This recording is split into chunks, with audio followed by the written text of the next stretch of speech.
Let's go live to Canberra now, and joining us is the Shadow Treasurer Jim Chalmers.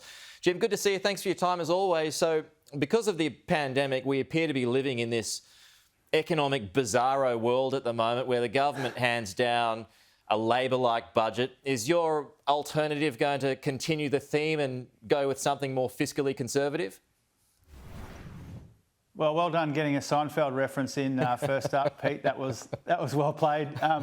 Look, I think it's a Liberal budget in this important regard. Workers actually go backwards. The core of the budget is a cut in real wages for Australian workers. And I think that makes it a Liberal budget. Only a Liberal government could spend $100 billion in one night, rack up $1 trillion in debt and still have workers go backwards. So I don't accept the political analysis about the similarities here. The big difference there is on wages. But when it comes to tonight, I think one of the defining features of the budget was that there was a deficit of vision. And I think what you'll see from Anthony Albanese tonight is some of that vision and leadership that was so absent from the budget on Tuesday night. And we need to make the economy stronger after COVID-19 than it was before. We need to make sure that people can actually get ahead in this recovery, that they get a slice of the action and that they aren't left behind. And those are the sorts of things that Anthony will be talking about tonight. But when it comes to your spend, is Labor boxed in here? Because you can't go lower. And if you go higher, then that's just going to arouse suspicions.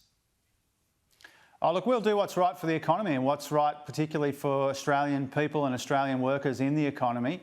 As Anthony has said a number of times, we want the economy to work for people, not the other way around. And what that means is getting the budget settings right so that it fits the times. Our criticism of the government isn't just the kind of dumpster fire of hypocrisy and inconsistency around debt and deficit. Our criticism of the government is within that $1 trillion of debt, there's all these rorts that they've accumulated over the last 8 long years. And in the budget, there's 21 different slush funds to get them through an election. So I think we can spend money more effectively than the government. We measure that effectiveness by what it means for more jobs and more opportunities for more Australians. And increase taxes?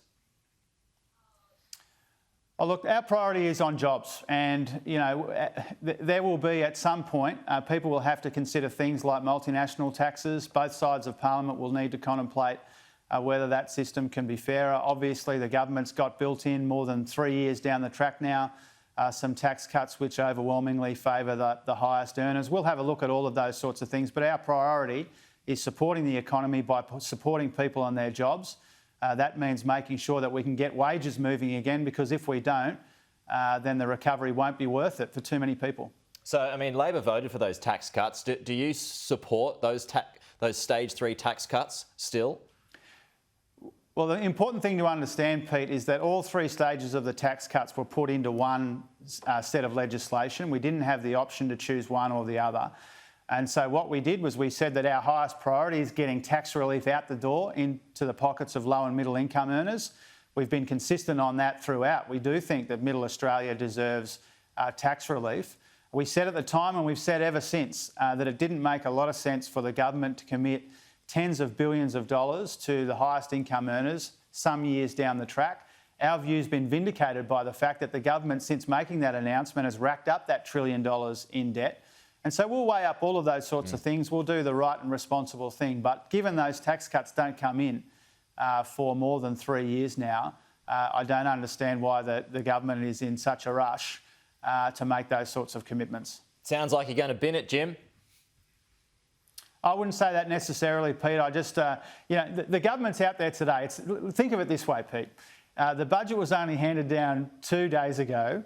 The government is already running around talking about the Labor Party. The budget sell mustn't be going too well. These tax cuts don't come in for 3 years. I'm not in a rush to conclude a view on those tax cuts. Our priority is people on low and middle incomes. Our priority is supporting people's jobs. The government built these tax cuts into the budget more than 3 years down the track now. They've racked up $1 trillion. We have to weigh all of that up. That's the only right and responsible thing to do. What about the low to middle income tax offset? Would you like to make that a permanent feature? Well, again, that's something that needs to be considered as part of this broader consideration of tax relief. Obviously, we wanted to see it extended in the budget. It made no sense for Middle Australia to get a tax hike in this budget. All the government's done is delay that until the other side of an election, such that these additional tax cuts for low and middle income earners are temporary. but the big tax cuts for the highest income earners are permanent and forever. But we'll consider all of those sorts of things again. We need to be responsible with the budget. We need to be cautious in the commitments that we make.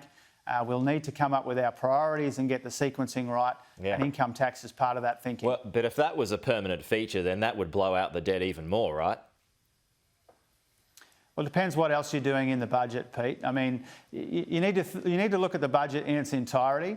At the moment, we've got this $1 trillion of debt, $100 billion in new spending. We don't think there's enough to show for that because there's a lot of rorts and wastage which is weighing down the budget. And so you need to consider all of this together. We would make our commitments more responsibly. We think we would get more bang for buck for the sorts of commitments that we make. Certainly prepared to stack our commitments up against a record of sports rorts and dodgy land deals and all the rest of it. Is public housing going to be a feature in tonight's budget reply? Well, I'll leave the budget reply to Anthony. I encourage your viewers to tune in, but I think people understand for some time now we've said that social housing and public housing should be a priority, but I'll leave any further discussion of these kinds of policies to Anthony. He's got a big speech tonight. It's an important speech and he'll do it well. OK, just finally, on this news that the government has struck a deal with Moderna overnight, some 25 million vaccines. I see a laugh already. What do you make of that? Well, I mean, it's been obvious for months to the rest of us, to you. Laura Jays has been talking a lot about this, to us in the Labor Party, really right around Australia. Everybody has understood for months and months and months now that the government didn't have enough deals. So to the extent that they've done another deal, obviously that's welcome. But I think it has been a debacle throughout because they didn't do enough deals. The budget was an opportunity for the government to come clean on the costs and consequences of the mess that the Prime Minister's made of the vaccination rollout. Instead, we've had 4 different ministers say 4 different things about when Australians will be vaccinated. So another deal is a good thing, but it doesn't really make up for the shambles that the Prime Minister's made of this vaccination rollout. And just a last one, Jim. There's this report out of the Herald Sun this morning. It's got 14,000 Australians who've been able to leave the country once since the pandemic began, some as many as 5 times. What sort of concerns would you have about that? Oh, look, I haven't actually seen that story in the Herald Sun. Our issue with the movement of people is really about the failures in the quarantine system on the way back in. I'm happy to read that story and come to a concluded view. All good, all good. Jim Chalmers, Shadow Treasurer, appreciate your time as always. Good to chat. We'll talk to you soon. Appreciate yours, Pete. Thanks very much.